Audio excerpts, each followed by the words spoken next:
Hi, everybody.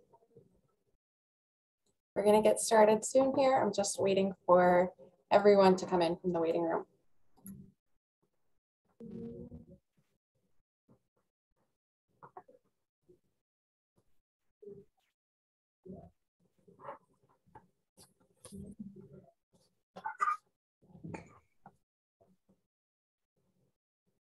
And just a quick note that we are recording today as well. So this will be available for rewatching on our YouTube page later and for sharing with anyone who may have missed us today.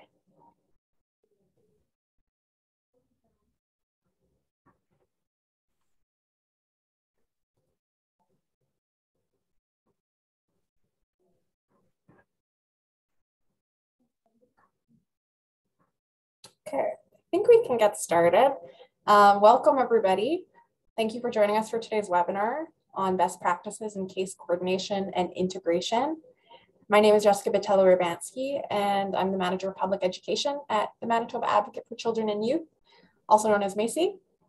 We're an independent office of the Manitoba Legislative Assembly, and we're responsible for advocating for and representing children, youth, and young adults in the province.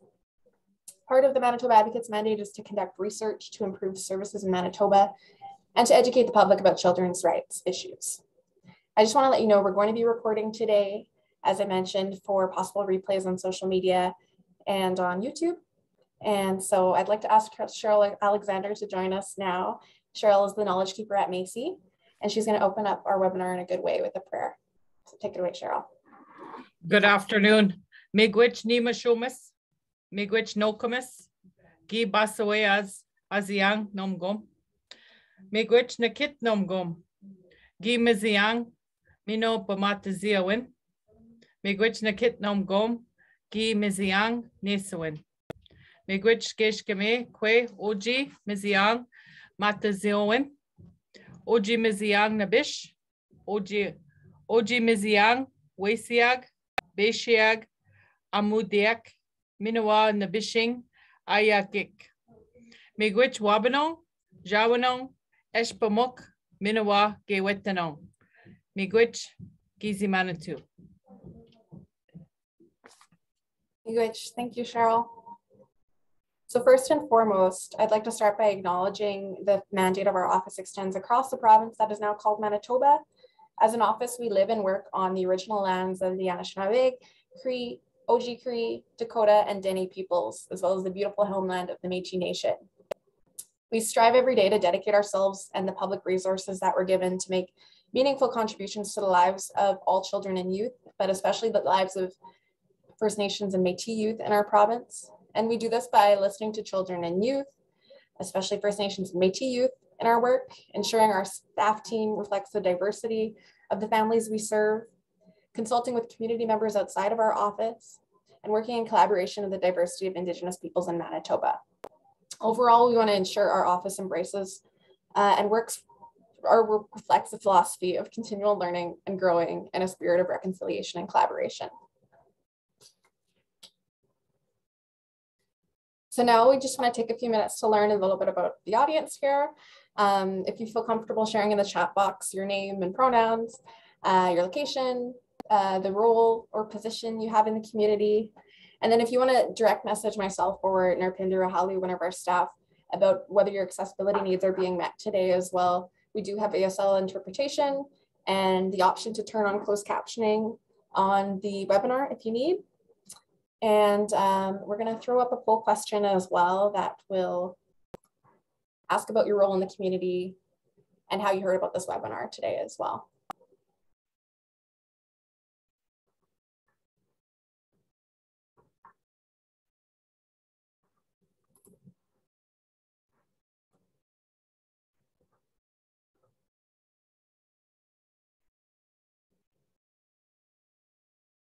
Just waiting a beat here for everyone to respond.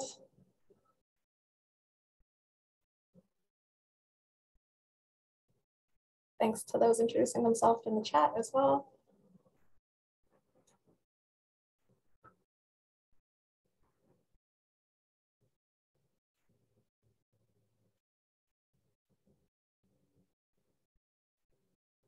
Okay, I'll just hit end poll and we'll share these results. So 80% of folks here are service providers, and 68% heard about the webinar through work or email for 20%. So sounds like there's some good info sharing going on. So thank you to everyone who made it today or who spread the word as well. We'll just move on to one more slide here before I turn things over. So just some notes about webinar etiquette. You can use the chat feature to talk with us and with one another. You're more than welcome to participate and ask questions. Throughout the webinar, we do have time for questions at the end. But if you think there's something that's pressing in the moment that needs to be asked and you don't want to forget, by all means, you can put the question in the chat box or in the Q&A section on the bottom of your screen. And we'll also have an evaluation survey at the end. We are sending those out the day after the webinar. So if you're waiting for them, just wait a little bit longer than the day. And for those who fill out the evaluation, we will be sending some Macy certificates of completion as well, which you can put towards learning credits for some advisory bodies. So with that, I'm going to turn things over to one of our researchers named Charlene Muzeka. First, Charlene is going to be talking a little bit about the case management findings in our report, Bridging the Gaps, Achieving Substantive Equality for Children with Disabilities in Manitoba. And that will begin with some talk about children's rights and how they apply to substantive equality and disability services. And then Charlene's going to be hosting our conversation with Dr. Richard Antonelli, who we're honored to have here with us today. So I'll turn things over to you now, Charlene. Take it away. Thank you, Jessica. Children with disabilities have rights, and some of those rights are related to the receipt of services, including case coordination. As noted by the United Nations Committee on the Rights of the Child, children with disabilities need multidisciplinary services, and it is essential that governments set an appropriate coordinating body supported at the highest possible level and adequately resourced to ensure services do not become fragmented. Furthermore, children have the right to be actively involved in decision-making processes concerning the services in which they are entitled. It is the responsibility of governments to recognize these rights and to encourage and assure assistance to children with disabilities and those responsible for their care. As part of our work, we invited caregivers of children with disabilities to complete a survey about their experiences relating to the disability system in Manitoba. All in all, a total of 334 caregivers ended up participating. When caregivers were asked what they felt were the top disability service-related challenges they and their child face, more than half, or 53%, noted that navigating the complex disability system was a challenge. In fact, navigating this complex disability system or systems was the second most frequent challenge listed. I wanted to share a quote from one of the caregivers. They say, I quote, "No clear path for navigating the disability system and services that your child is entitled to receive." And we received many quotes like this.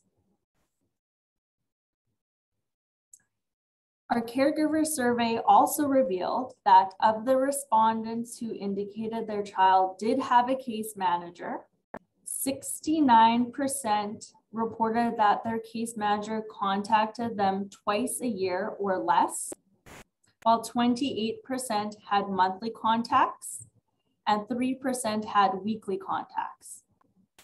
Lack of contact and communication was a common source of frustration for caregivers in our survey. Satisfaction with case management services was also low, with about 45% of parents saying their case management services met their needs. and 52% finding their case manager helpful. I want to be clear, however, that families generally spoke positively of their case managers. They spoke and told us about their hard work and dedication of their case managers, but also noted having little time with them and that their assigned workers were very clearly overworked. I just wanted to share one of the quotes we had from a family. Our CDS worker is a very nice person and we like her, but she is overworked. We only have contact with her when there is a serious problem. And years go by when we don't have contact with her. It would be good to have at least one annual or semi-annual meeting with her, but we get the impression that she's overworked. When we looked at the Children's Disability Services models, we found that they did work within a family-centered framework, which is best practice in this area. And they also strived to promote a philosophy that views the child and the family as experts and use an approach of least intrusion into the family. These are very important frameworks towards best care, but in order to implement an effective family-centered model, case managers need time to engage with children and their families, to build relationships, create assessments and plans, and contact families regularly. According to one social worker we interviewed for the study, I quote, "There has been a real shift in services to being more consultative, where case managers will say, 'You call me when you need something,' instead of reaching out to the families and seeing what they need." So as my brief summary of some of our findings in our report show, that system navigation, case coordination, and integration, as well as family-centered care, are important to help children with disabilities live their full potential, as is their right under the United Nations Convention on the Rights of the Child and the United Nations Convention on the Rights of Persons with Disabilities. We know that some things in Manitoba are working well, but we also identify things that can be improved upon. And that is part of why we asked our special guests to be here today. Today, we will hear from an internationally renowned expert in care coordination and integration to discuss best practices and how we can incorporate these best practices at both the systems and provider levels. So I am delighted to introduce to you virtually our guest expert for today's webinar, Dr. Richard Antonelli. He is the Medical Director of Integrated Care and Physician Relations and Outreach for Boston Children's Hospital and is on the faculty of Harvard Medical School in the Department of Pediatrics. He also serves as Medical Director for the National Center for Care Coordination for Technical Assistance, as well as the National Center for Care Coordination Academy. He has extensive experience redesigning systems of healthcare delivery and defining mechanisms for integration and coordination of care across systems. An example is with support from the Commonwealth Fund. He and his team developed a framework to advance comprehensive multidisciplinary care coordination.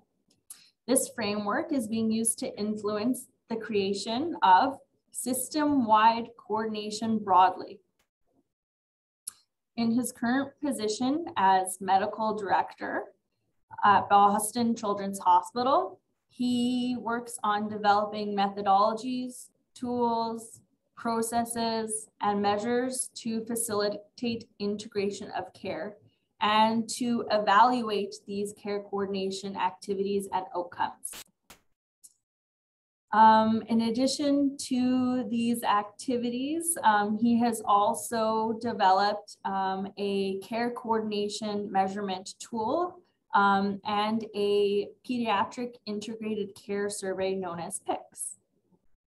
He continues to his pediatric clinical responsibilities in the primary care clinic at Boston Children's Hospital, where he teaches residents, students, and fellows. He is still the primary care provider for several patients who have been with him since he completed his residency. So thank you very much for joining us today, Dr. Antonelli. Thank you. I'm honored to be here.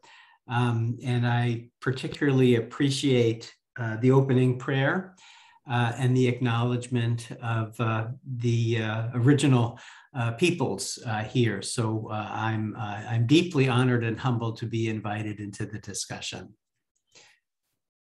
Thank you. So I think we're going to jump right out into our some of our questions we wanted to ask you. The first is, what is family-centered care? Yeah, thank you. And don't advance the slide yet. I'll set this up and then we'll go to the slide, please. The powerful word there is centered. What is anything that's centered on an entity? What does that actually mean? And importantly, how does one behave in service to that concept of centeredness? And importantly, how does one measure whether that happened? One could argue that the medical delivery system, and by the way, for those of you that might have recognized that I'm a physician, I'm going to speak pretty infrequently about the medical aspects of complex needs, and very broadly to include behavioral, social, developmental, medical, and psychological and aspects of health and wellness. So let's take a look at what does family-centered care look like. Next slide, please. A research partner of mine, Ms. Kristen Lind, who was in Boston over a decade ago, was often a little bit late for our research project meetings. And I remember one day, because I knew that she had a son with special healthcare needs. That's Gabe in the middle. And I said, you know, what does life look like for you? And she literally went home that night and drew this care map. And this image, it has traveled around the world. It's embedded in policy statements. It's embedded in measurement approaches. But if you want to ask that question, what is family-centered care?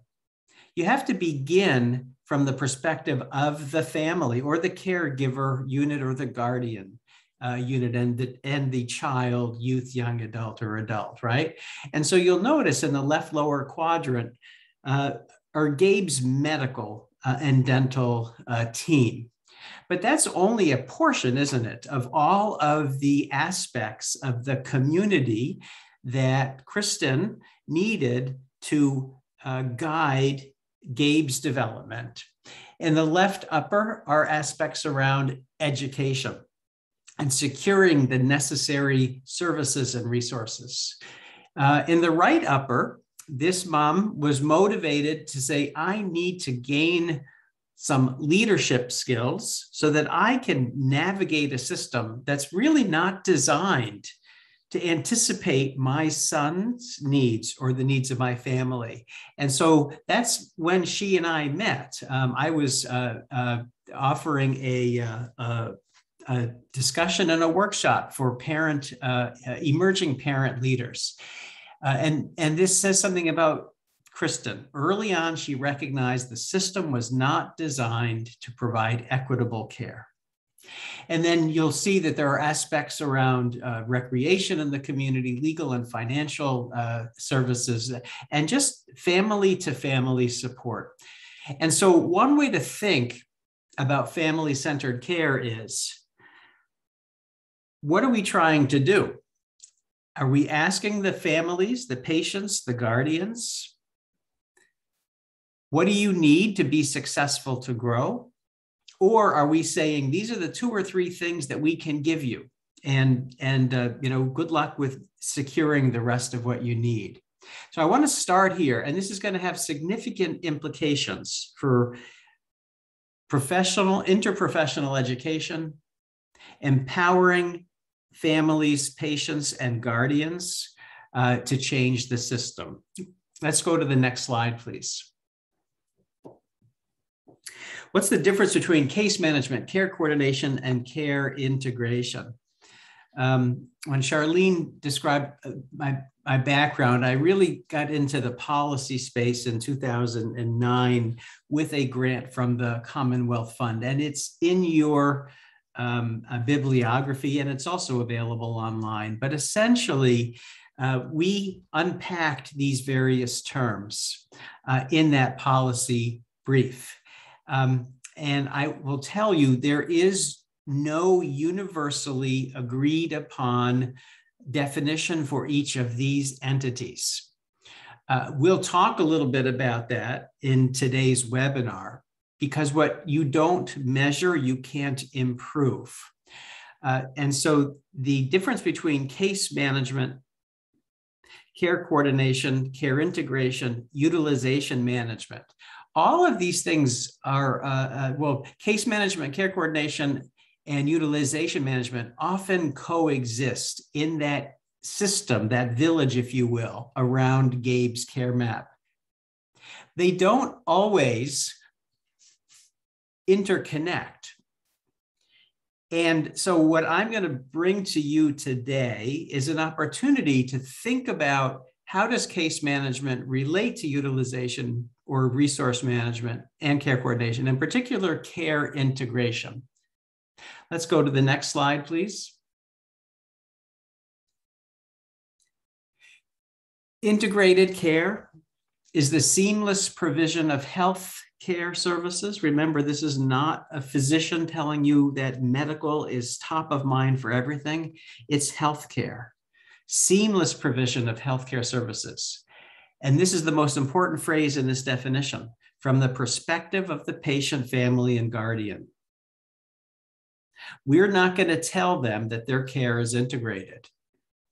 We're going to ask them what their expectations are and whether the system is meeting their expectations. So integrated care is a patient or family or caregiver reported outcome. It includes the efforts of all service providers, irrespective of the institution, the division, the department, the discipline. It includes home visiting, education, respite, palliative care, medical providers, behavioral providers, social service providers. That's integrated care. I was really pleased to hear your citation of work by the United Nations.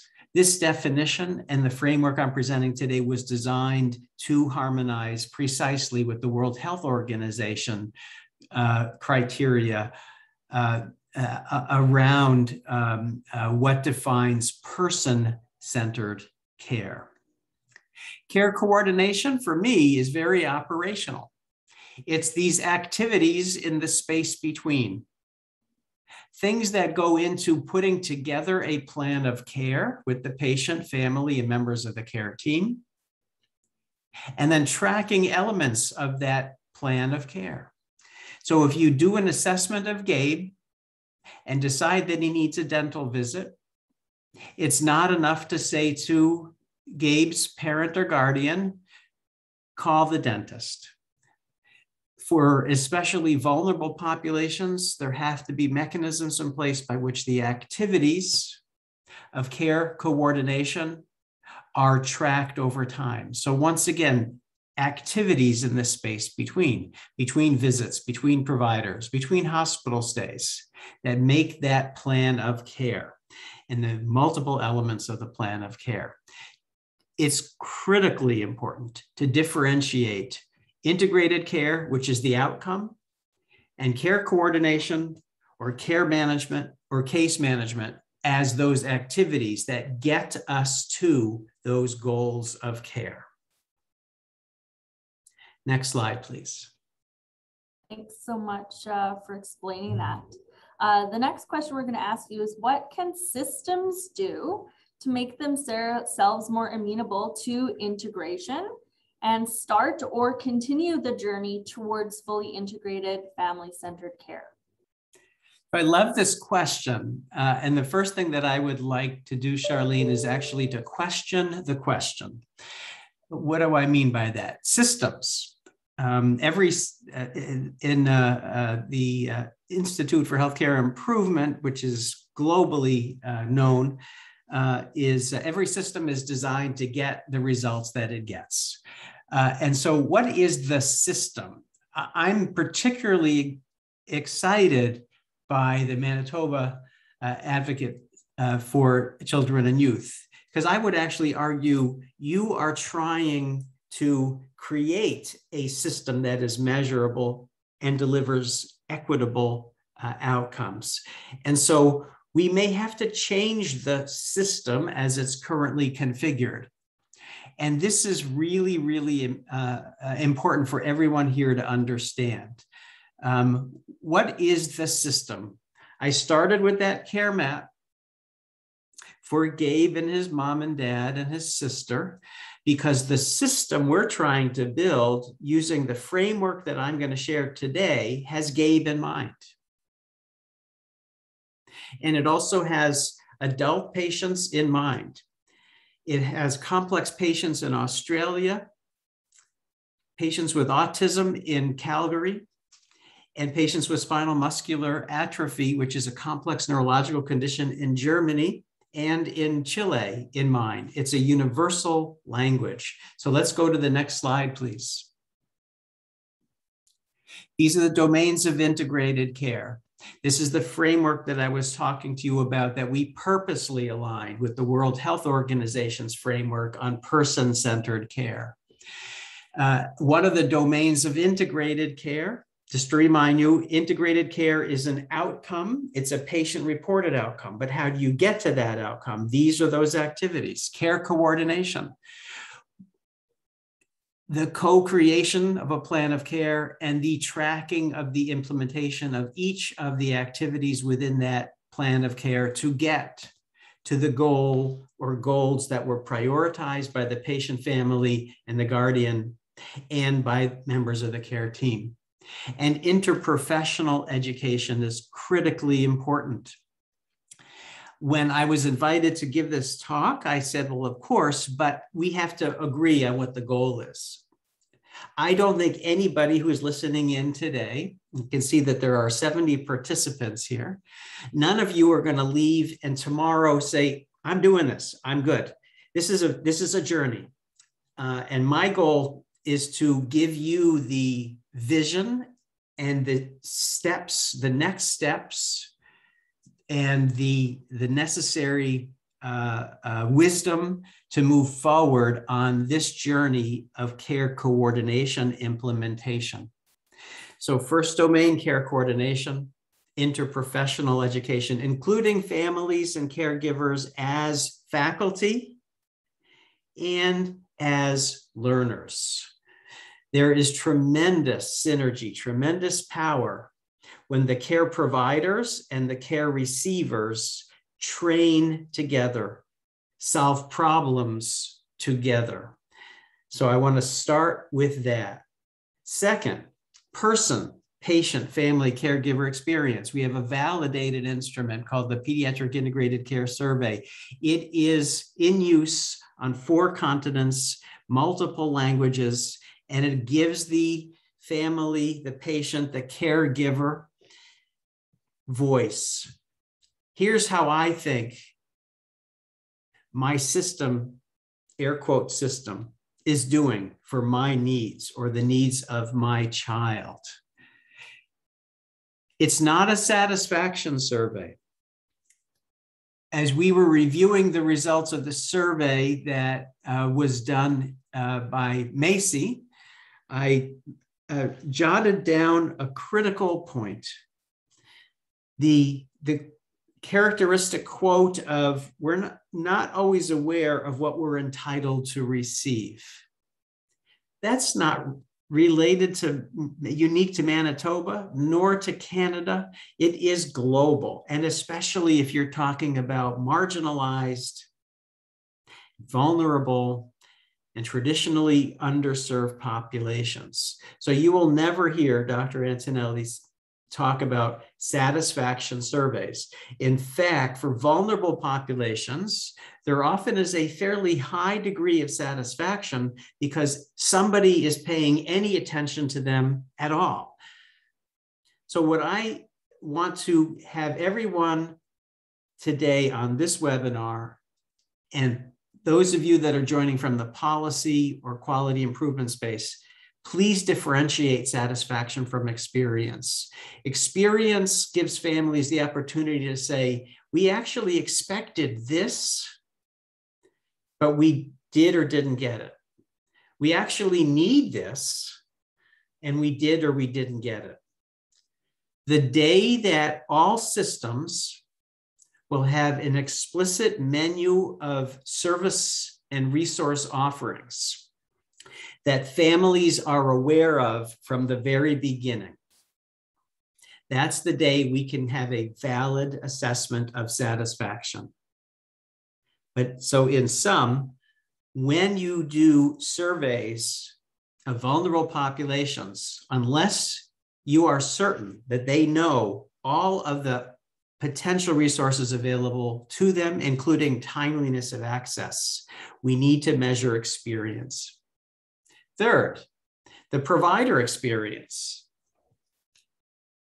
We care when we try to ask people to change the system, get the system to be receptive to modification. We have to take that into account. We want to know, and I know there's going to be a Q&A for today's webinar. I can't wait to hear what the service providers are thinking about, what your pain points are.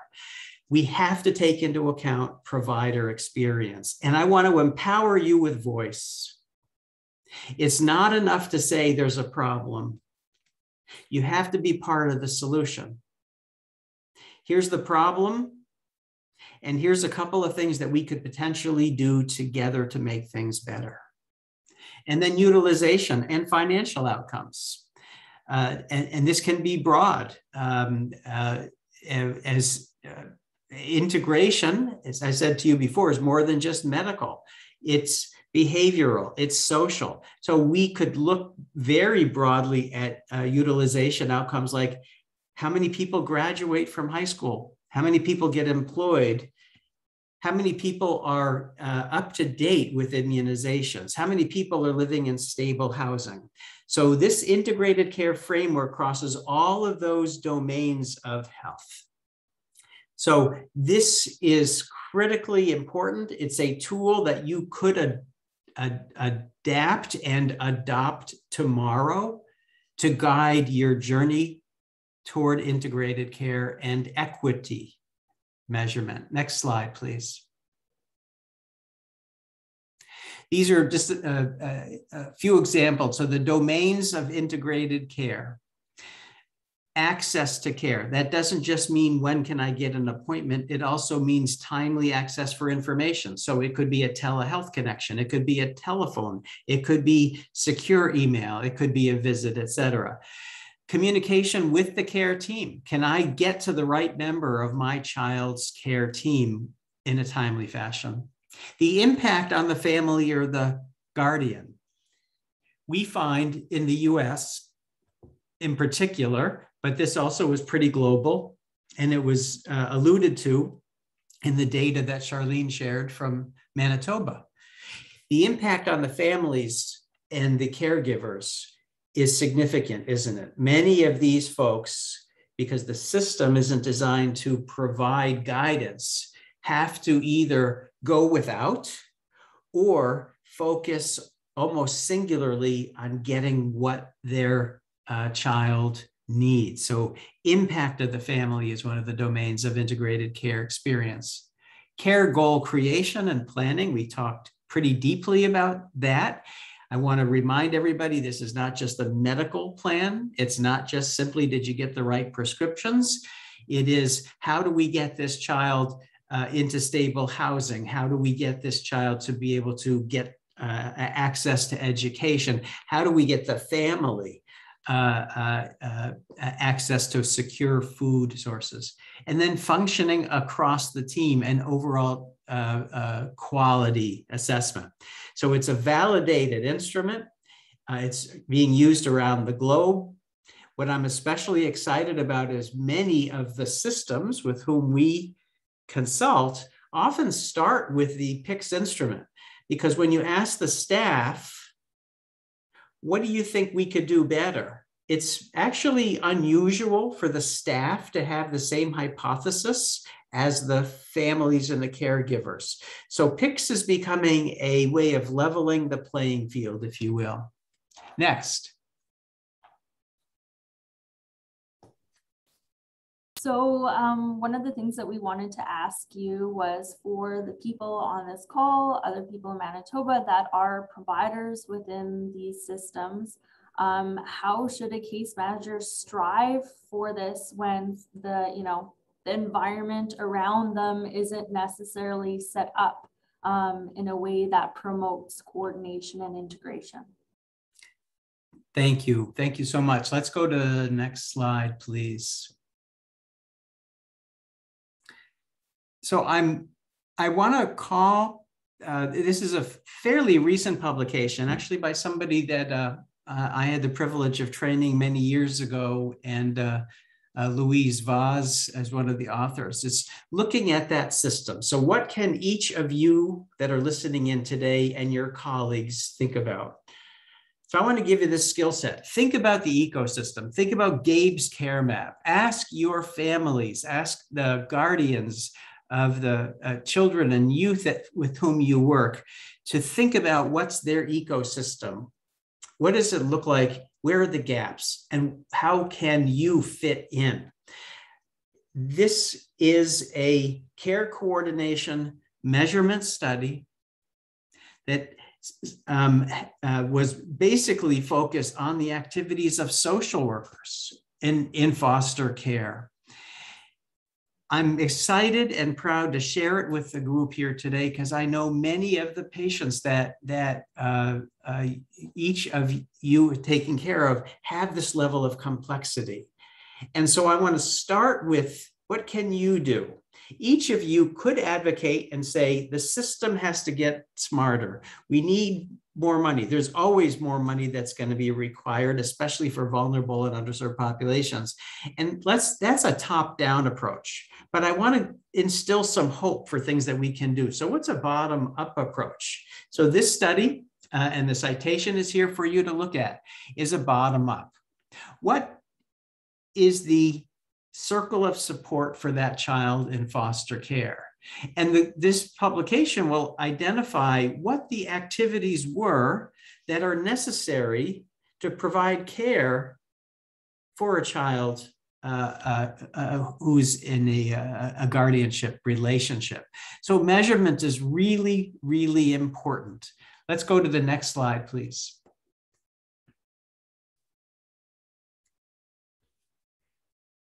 Thanks. Okay. I think we're missing some here, or not? Is that no, slide I think they're 20? after this one. Okay, let's go. Let's go there then. Yeah, Let's go to the just next to one. point out, we have 20 minutes left, so we will have some time for audience questions after. Okay. But sort of talking about stewardship and sustaining care integration, if you could talk a little bit about that. Yes, absolutely. So let's go to the next slide, please. This is a free resource. If you put this in your web browser, you'll be able to see all of the tools that I'm talking about here, and many, many more. There are resources freely available. What are we doing at Boston Children's? What are we doing around the world? Opportunities to talk about care mapping.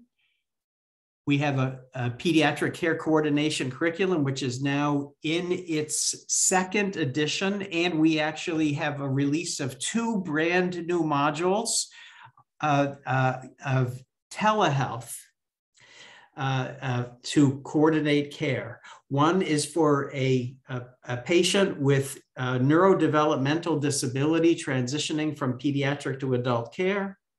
And another one of our brand new, and I mean literally just last week, brand new, a telehealth example to manage a teenager who has cardiac complications from COVID and needs to be managed outside of the hospital. So it's a living document that's been updated literally within days. Remember, I challenge you to think about interprofessional education, including families as faculty. That curriculum is the tool by which you can do that. Care coordination measurement. So I would encourage you to both go to this website and then reflect on the study that I cited from Oregon. What does the day look like for the care managers across your system? Track that. And I want to be clear. You don't have to add to right now what is probably an overwhelming burden. When we do our care coordination measurement tool, we always do it cross-sectionally. What does that mean? It literally could be one patient a week. It could be one day a month. But you want to be able to say, my caseload is so many dozens of kids. This is what a typical set of activities are. Getting connected with primary care, connecting with housing, whatever your activities are. Find a way to document what those activities are that enable you to demonstrate the ability to empower these children, youth, families, and guardians, and instill in the community a sense of support, not dependence, support, self-determination, equity. So measurement is important. All of our tools are here. All of them are freely available to you. Let's go to the next slide, please. Thanks. Just wanted to quickly jump in. One of our participants said, thank you. These resources make me so happy. So again, thank you for sharing this. I am touched, and that's the purpose of this webinar. Thank you, Carrie, for that affirmation. Here's the pediatric care coordination curriculum. It also is freely available. People tell me all the time, Rich, can you send us the slides? Because we want to do this. Well, this might be jumping into the Q&A section, but I'll anticipate this. This is not something that I can tell you what to do. You have to get the right people in the room, patients, families, guardians, care managers, maybe folks from Macy, all you know them, the school folks, et cetera. Get into the room and problem solve together. What does a high quality referral look like? Who's in charge of what? I want to challenge this group to think about that quote that is pretty commonly cited. Families don't know what they don't know, and they often don't know what the journey is ahead of them. You have a means of tackling that if you get all of the right stakeholders in the room. And the pediatric care coordination curriculum was and is designed to encourage multilateral conversations, including families as faculty. Next slide. So what can we do right now? Not next year, right now. Persist with compelling civil global advocacy and bring data.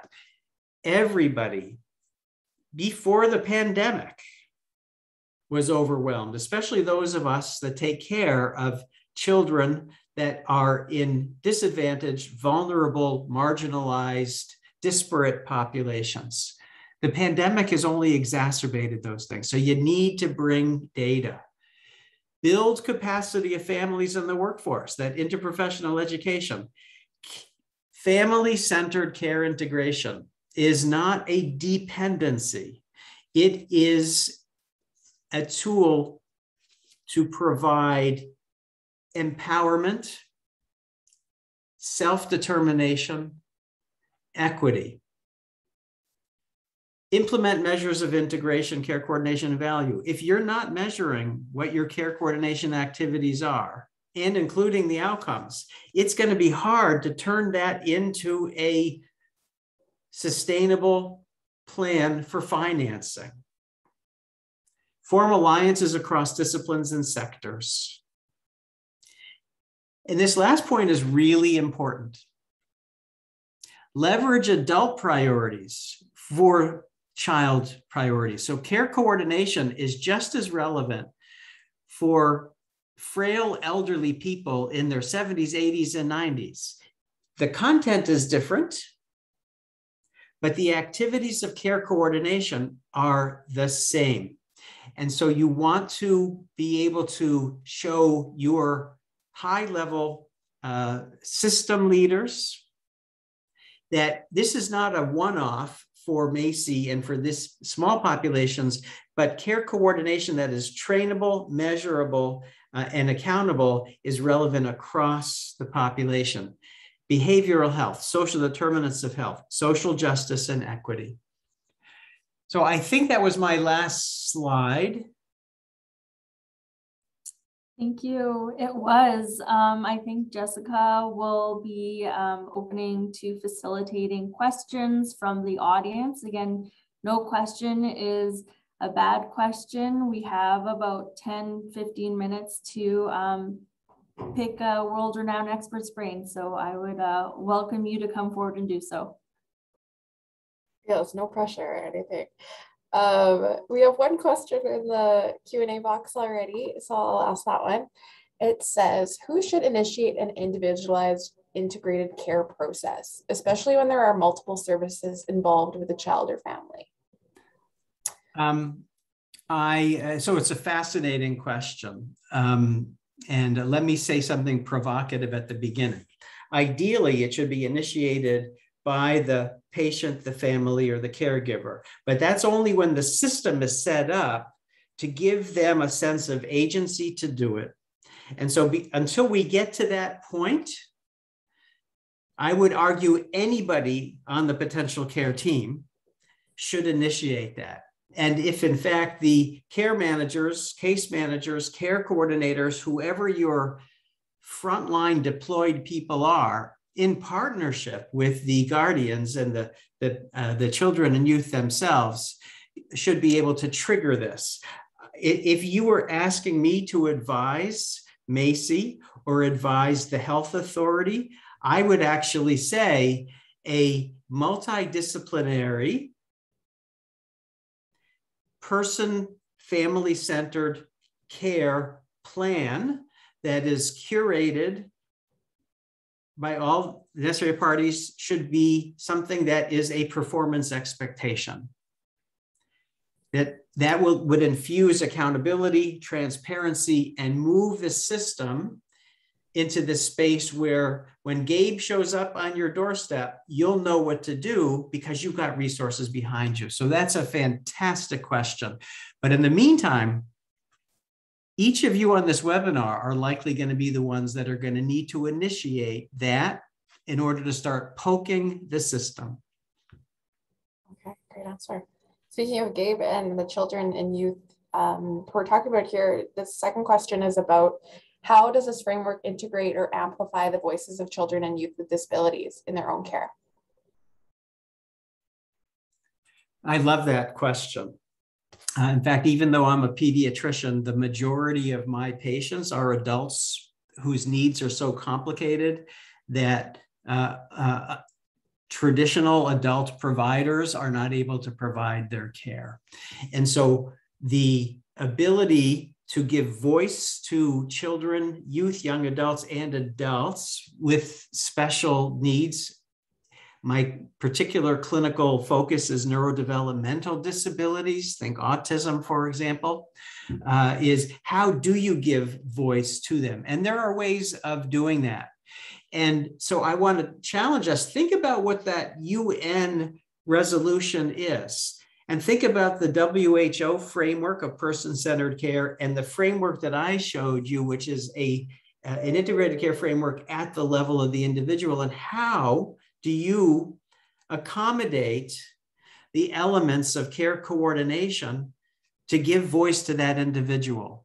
So for me, at the end of an encounter, a care planning encounter, for example, I don't consider it excess because I have dictated to the family or the guardian, these are the 32 things you need to do. Success is they come away feeling they've got a clear plan of what needs to happen going forward. They also know who's going to do what elements of the care plan. They know what the time frame for each of those elements are. Each of those elements actually has a contingency built in. What are the necessary preceding activities, and what's plan B if plan A doesn't work out the way you expected? So it's very much in the weeds approach. This is a process that we call an action grid. You'll see an example of the action grid in the bigger slide deck that I shared with Macy. If you haven't sent that around, please share it with everybody. But the action grid is a multilateral process that gives the voice to the patient and the family, the caregiver unit, and it bonds the team. So there's role clarity, time specificity, and explicit outcomes. And I'll say one other thing, if you choose to do that. We developed that way of doing care planning because of the PICS. We had input from 258 families, more than half of whom had children, youth, young adults, and adults with neurodevelopmental disabilities, not all of whom were English speaking. We said, tell us what you would need to make your care more integrated. And that was what they said. Care plan, who's going to do what, by when, what's the outcome, and what are the resources or training that I or other members of my team need to do. So that, I love that question. We owe dignity, we owe equity, and we owe a sense of empowerment to our vulnerable sisters and brothers across our communities. Okay. The next question here, we have two questions in the queue here and just a few minutes left, so hoping we can get to both of them. This is a question about staffing. So this person says, we support almost 400 children and their caregivers through our community in Jordan's Principle. How can we advocate for all of these children when we only have one services coordinator, one nurse, one behavioral health clinician, one child development worker, and one activity aide?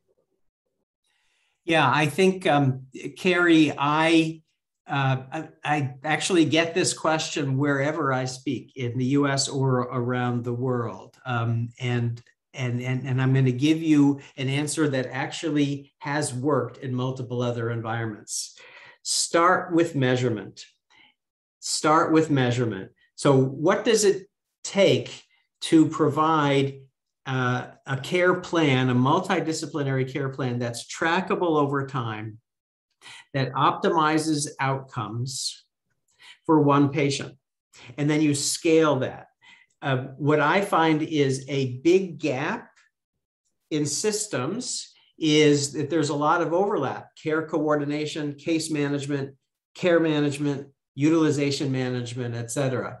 So Carrie and all of the other Carries on this call, start small and provide some quantitative data. Map that to what the families are saying they need. It was a profoundly important comment that Charlene shared with us. Families are saying, we would love to have at least an annual check-in, but we know that the care manager is overwhelmed and that's not going to fit. That's not because that care manager is not doing her or his job. The families can tell that the system is overwhelmed. So Carrie, the hope I would give you is that directive. Start small, measure, and then scale it up. Make the case that an investment in care coordination improves family experience and other key outcomes, like completing an education, like becoming a productive member of the workforce. Good answer. So the last question in the queue here, the person's first thanking you for your teachings. The question is, how do we as service providers create a circle of care in a system that sometimes isn't receptive?